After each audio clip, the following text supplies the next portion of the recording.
Hey guys, it's Core Ross, and today we're looking at the secrets of the Rainbow Six Siege shooting range. Like being able to test multiple operators in the one go without having to reload the shooting range each time.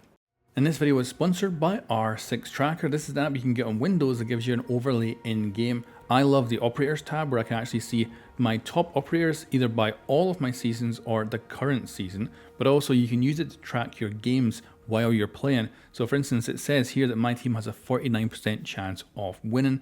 I can also tell that the best player or potentially best player on the enemy team loves Valkyrie, so I tried to get Valkyrie banned. And the prediction ended up being bang on. We went into overtime and we lost. So that 49% chance of winning ended up being correct because of course they had 1% advantage over us. And if you want to get R6 Tracker yourself, there's a link in the description below. So first up, how do you access this shooting range once Vector Glare is out? Well, in the main menu, you go to play, you then go to the right hand side, you'll notice that Training Grounds is there with a target icon, but that's not actually the one we want. The one we want is Learning Area, and the top option is the shooting range. Press on that and you go straight into the shooting range. And this is where we can start to see some of the secrets within the shooting range. So first of all, the map is called Stadium Pool. And this is because it's an Olympic pool that has been converted to a shooting range, and you can see the evidence of this here with a life preserver up on the right hand side. You can also see the original stands that the Olympic swimmers would have jumped off into the water, and you can also see that the shooting range is inset into the actual pool, so the ground is actually the tiles of the bottom of the pool. It's also your rather usual setup with a pool for swimming back and forward, doing laps, and then onward from that you have the diving pool, which is empty in this version and looks extremely dangerous. You're also probably able to put together the dots here that this is a stadium map, just like the stadium map we get for the Six Invitational event, which is all set within the Rainbow Six compound built by Harry, which he has located in Greece. This is supposed to be a rundown Olympic area. The stadium is an Olympic stadium, which was for running and all that, turned into obviously the actual place where they practice. And then we have this stadium, which was originally, of course, for swimming and diving, but has now been converted to Rainbow Six's shooting range and potentially other things in the future. You'll also notice that lanes 1 and 2 are lit up, but 3 and 4 are not. That's because as yet they're not in use, and in the future we will see them get used for different types of targets, whether that be moving targets or obstacle courses or things like that. And with the space back there of the diving area, it's quite possible they could extend further and give us even more elements, but we'll see what they do in the future. Now once you load in, you'll be able to choose your operator, whether it be attacker or defender, completely customize your weapons and loadout. And of course you can then go ahead and do some shooting in the shooting range. Now there's a few features in here that I think are just not shown at all, and this is the main part of this secret features video because they don't really advertise what you can actually do here particularly well, I think. So of course we got our shooting target, which is a nice big circle. You can see that the hit indicators also show up on the screen on the left as well, and we've got this human size one that also shows us where we're hitting, but only around the figure, not anywhere else. And we've got a big box here of ammo. You'll notice I've got an empty or almost empty mag. If I actually hit the ammo, it also reloads the magazine, which is very handy if you're testing LMGs. You don't have to do that very long reload every time. And then, of course, we can do stuff like testing a recoil and, seeing how things go. But of course, what if I wanted to test different weapons with different loadouts and stuff? What about different operators? What if we want to compare weapons? Do I have to load in and out every single time? Well, no, you don't have to go back to the main menu. What you can actually do is simply hit 7 on the keyboard or down on the D-pad, and you'll be brought to the operator selection screen, and you can customize your operator, either the same one or switch to an entirely different operator. You hit respawn and then boom, you are back with a different kit. So example, here we are with a brand new gun that Sense has, and we can test different attachments and see how we like it. And of course we can shoot in any way we want, at any range we want, to figure out what we are kind of happy with.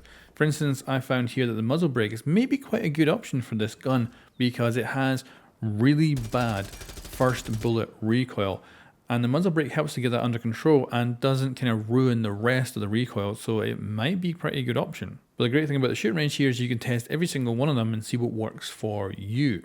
You'll also notice that, of course, every configuration of the gun here is a different color, which is really handy. But what if I wanted to take a different operator and test a different weapon?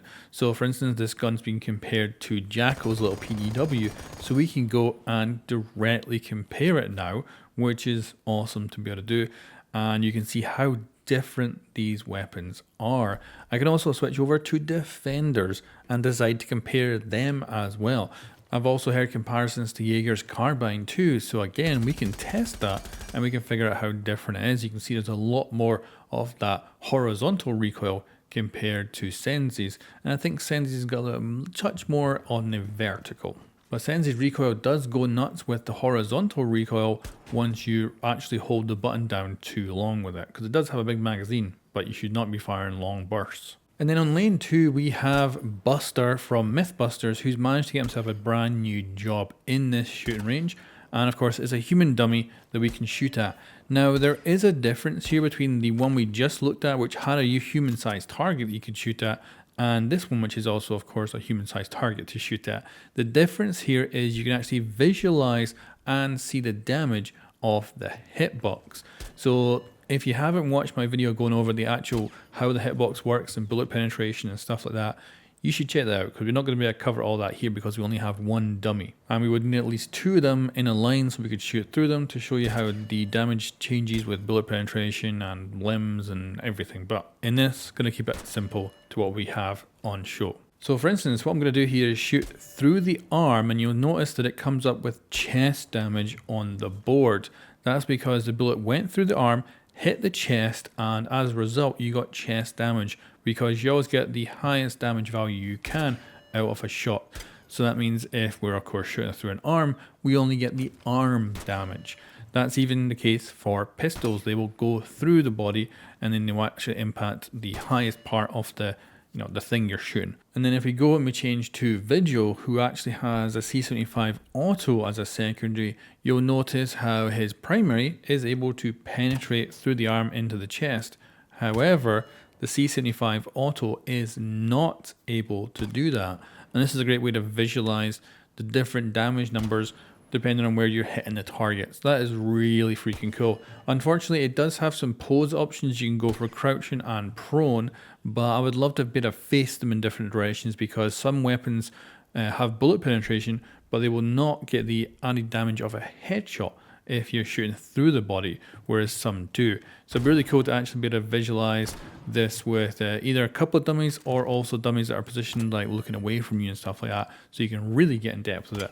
But otherwise, it's still cool to have this, because this gives you a really good sense of the time to kill when you are using weapons. Because when you jump into lane 2 here and start pumping out rounds at this target, it'll let you know as soon as you kill the target, which is great for just like sitting there doing some target practice, but figuring out which gun is going to have the quicker time to kill and which ones have the slower time to kill. And it's wonderful to be able to just have a little play around with that. But anyway guys, that is some of the secrets of the shooting range. Hopefully as more lanes open up, there'll be more interesting things to test out and have fun with. But to me this is a great start. Of course, year 7, way too freaking late, but I'm so happy that we finally have a really nice shooting range, and I can't wait to see it develop over time into something better. Hopefully the updates for this are every couple of seasons and not every year, but we will see. Anyway guys, thanks for watching, and I'll catch you next time.